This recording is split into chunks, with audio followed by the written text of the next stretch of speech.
मोनसे खोथाखौ आं बेयाव फिननाय होनो सागिदों दा थांनाय जि बिथांखियाव जि मोनसे जोंनि UPPL उदालगुरि जिल्ला कमिटिनि मोनसे सुबुं गौमा जादोंमोन बे सुबुं गौमायाव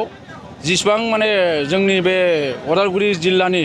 पलिटिकल डिस्ट्रिक्टनि मोनबा समष्टिनिफ्राय जिसिबां हाजार हाजार सुबुंफोरा बेयाव बाहागो लादोंमोन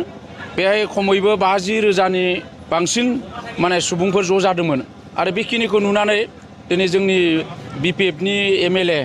बा BPFनि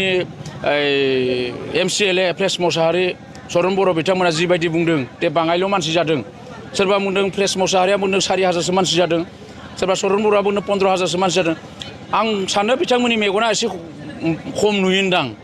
आरो बेनिखायनो बिथांमोना दिनै हाजार हाजार मानसिखौबो बाङाइ नुदों साबायखर होदों बिथांमोननि बाङाइ नुनायनि थाखाय खारन बाङाइ नुदोंब्ला बिथांमोननि थाखाय मोजां बारा नुदोंब्ला बिथांमोननि थाखाय गाज्रि दा बिथांमोननि खोथा खिन्थु जोंनि प्रेक्टिकेलि जेथु जों दङ बेयाव जोंनि जिल्लानि 90% रायजो राजाफोरा नैबे सुबुं गौमा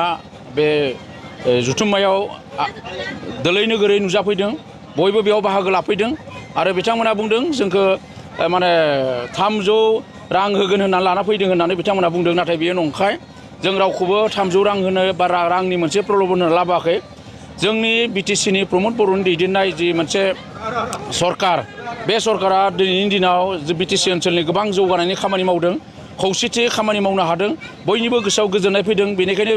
बे रेलिनि मुंखौ जों पिस एन्ड प्रग्रेस रेलि होननानै लादों खारन जों खुसि आरो जौगानायनि मोनसे रेलि जों खौसे बेहाय बयबो ज' जादों बेखायनो जोङो बे प्रग्रामखौ खालामनाय जादों बेखौनो बिथांमोना दिनै नार्भास जानानै दिनैनि दिनाव उदालगुरियाव टटेलि BPFनि रोदाया गैला गुबाय आरो बेखौनो गिनानै बिथांमोना बेखिनि बाथ्राखौ भुगिलाबायबाय थानाय जादों।